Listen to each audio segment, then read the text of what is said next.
Welcome back. Back in June, the Philippines' Information and Communication Technology Department launched the eGov PH Super App, which allows users to access state services online. Now, during its launch, President Marcos said the Super App aims to ease doing business in the Philippines and lessen corruption.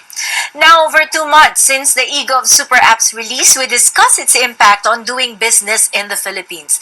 ICT Secretary Ivan John Uy joins us in the studio. Secretary, welcome to the program. We're very happy you're here with us live. It's different talking to a screen, right? Thank you very much, Ron, and thank you, Sal. Now, the way I see it, any government is the biggest spender in any economy, and to the extent that a super app like this can improve transactions, also adds to a better relation between the governed and the government, right? And you've launched this app and you have so many other new plans. Tell us about how it's doing now. What are the plans coming? What are the things that are going to happen to the super app in the next couple of months? Well, as you very well know, since we are talking about apps, all the different government agencies have their own apps. And what's been happening is that the public, they're so confused because in a phone, you only have this much real estate space. Oh, yeah. And then when each government agency have their own app, it kind of crowds everything out on top of your own commercial apps that you want to put in. So the eGov Super App integrates all of these apps from all the different government agencies and makes them interoperable, and they can exchange information. But the most important aspect of the eGov Super App is the ability to do what we call a single sign-on. Meaning you do not need to sign on to each of the different apps of government. Single sign-on, this one linked to our national ID, because we are launching our national digital ID. We can't wait for our printed ID anymore. Yeah. And the president's getting very impatient. So we were tasked by the president to say, let's launch a digital ID. So people don't have to wait. They can go to the super app and then get access. To their ID, national. And then they can show the QR code. Yes. Yeah. On top of the QR code, our single sign-on uses what we call multi-factor authentication, which means you verify your identity through either email, password, PIN,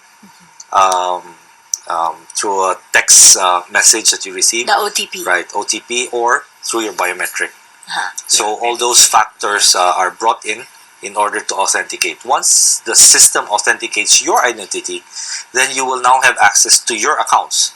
Whether your accounts are with SSS, Pag-ibig, GSIS, PhilHealth, you name the agencies. So what we've identified are the major agencies that have the most pain points for the citizens. These are the frontline agencies, your NBI clearance, your DFA passport application, and so on. So these are the ones that we basically prioritize in our eGov Super App.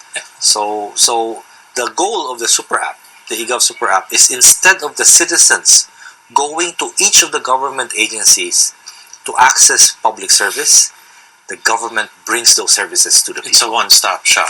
Yes. I'm almost crying when I remember how you have to go to one government agency to the next and line exactly. up. Yeah. So it's a paradigm shift today. Yeah. So this is the effort of the current administration, is instead of people going to the government, it's the government going to the people. And if people download it and even just take a look at it, if after they're verified, you'll see the national government agencies, you have local governments as well. Yes, it serves as a portal to the websites of the different local governments and the different agencies. Right. We actually have an eLGU app that is inside the eGov app.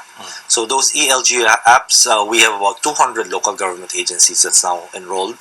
So you can access services for business permits, licensing, payment of your real property taxes, civil registry, and many others. You can also store your passport details there. Yes, you can store your passport details. We're working with the LTO to deploy a digital driver's license. Right. I've been waiting for that. Right.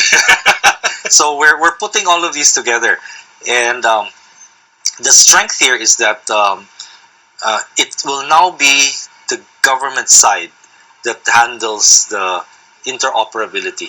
So it's not going to be the problem of the citizens going from one department to the next department to the next department, because all those information are with government anyway. Right. So why are we putting the burden on the citizens to access information that the government has? Yeah, and you have to sign so many different forms, and you're just in triplicates. In triplicates, yes. You're sending it to the same government body, right? And then you move not just to another department, you just move to another office within the department. You fill up another form. Exactly. And then when you fill up the form within the department, this one uses month, day, year, the other one uses day, month, year.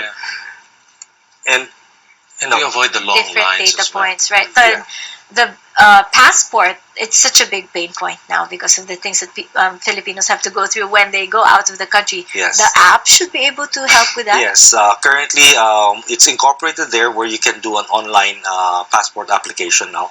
But we are working with the DFA to further enhance it so that even the submission of your required documents can be facilitated. Because with your single sign-on, you don't even have to go to PSA to get your birth certificate. Because with your single sign-on, you now give the DFA access to the PSA database for your birth certificate. I don't have to bring all the printouts of all documents. They're all with government. Right? They're all with government. So it should be government who should work together. And that's how the ICT is coming in. Secretary, do you have the stats on? Well, it's been launched 2 months ago. It was launched 2 months ago.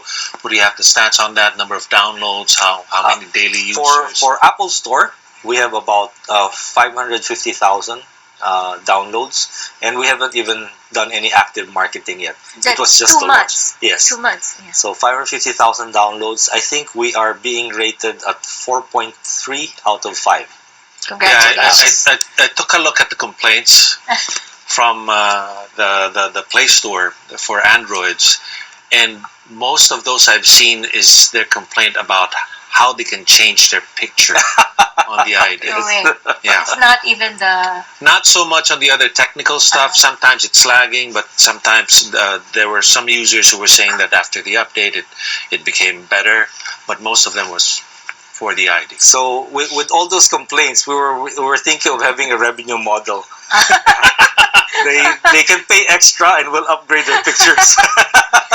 You said that you haven't promoted this full throttle yet. Yes, no, not yet. What else are you going to do to encourage more people to download it and more people to do their transactions with government? So we haven't launched really a massive information campaign. So when you go to many of the provinces, they're not even aware that the eGov app still is there. So even when I talk with some of the governors, some of the mayors, they're not aware of that. But what we're doing is, although we've done a lot of what we call sandboxing of the app already for the past 6 months, but these last 2 months we were testing the waters because it's a live launch. So we wanted to assess what are the comments of the public and assess how we can address those needs. And then once we polish, because these things always need some polishing.